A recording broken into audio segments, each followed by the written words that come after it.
All right, for this session, grab from your packet how much money goes into a savings jar and your decimal number chart.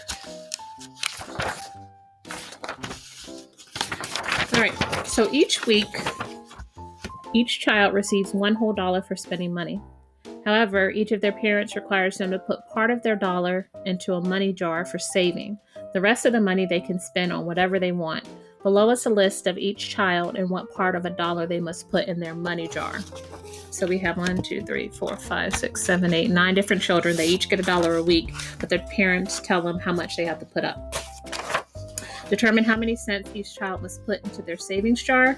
What observations can you make about the amount each child needs to put into the savings jar? And then what strategies did you use in order to write each fraction as a decimal?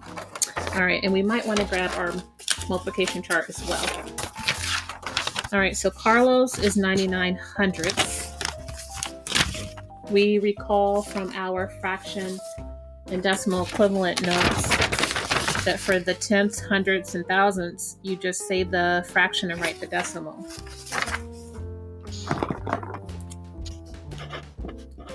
So 99 hundredths.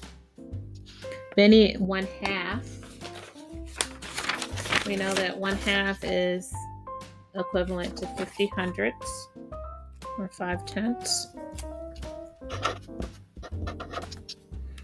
2/5. Maybe we should just keep this out. These are most of our 4th grade fractions.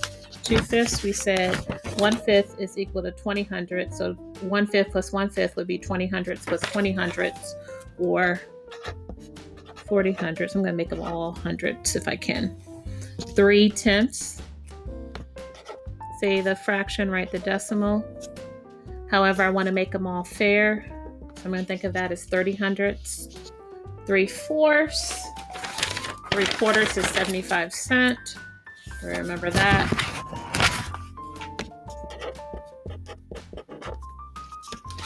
23/50. All right, so I think for this one, this is going to be our first one where we might need to use a different strategy. All right, so we're going to put 23/50 up here. And I want to think, how many times does 50 go into 100? 50 plus 50 is 2, so 2 times. And whatever I do to the denominator, I do to the numerator, since it's the number. They're not separate, they're together. So you have to do the same thing. And 23 times 2, I don't know. So I could just think of 23 plus 23. 3 plus 3 is 6. And then 20 plus 20 is 40.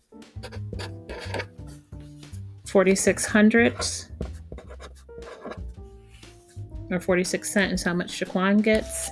Kaylee, 24/25. All right, this one could be tricky if I let it. I'm going to think money.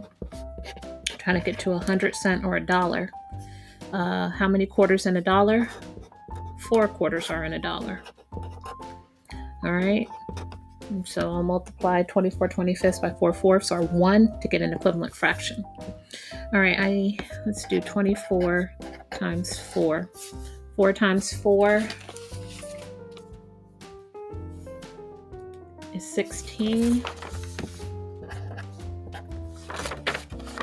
2 times 4, 8, plus 1, 96. 96 hundredths.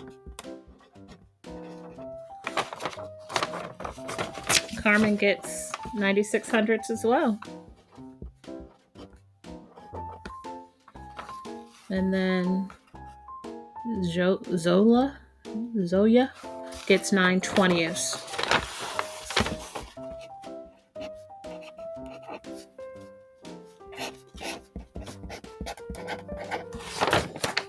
These are all of our 4th grade, basically all of our 4th grade fractions, with the exception of a few. 20ths are fifths. Yep. So 20 goes into 100 5 times, and 9 times 5 It's 45 hundredths. All right, determine how many cents each child must put into their savings jar. What observations can you make about the amount each child needs to put into their savings jar? You can do that one on your own. And then what strategies did you use in order to write each fraction as a decimal? So I know one strategy we used is for tenths, hundredths. We didn't really have thousands, but I already started to write. So for tenths, hundredths, and thousands, we say the fraction and write the decimal.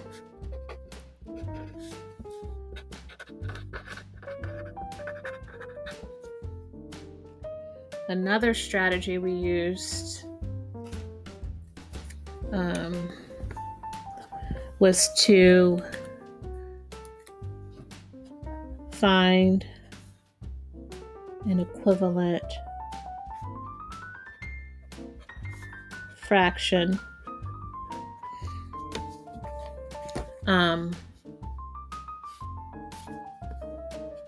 by thinking how many times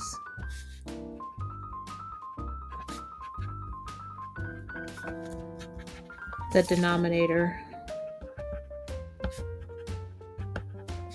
goes into 100. And then once we thought about the hundredths, we could go back to this little tip or strategy. Once we have the hundredths, we just say the fraction and write the decimal. I think that's just what we did for all of them. I love math.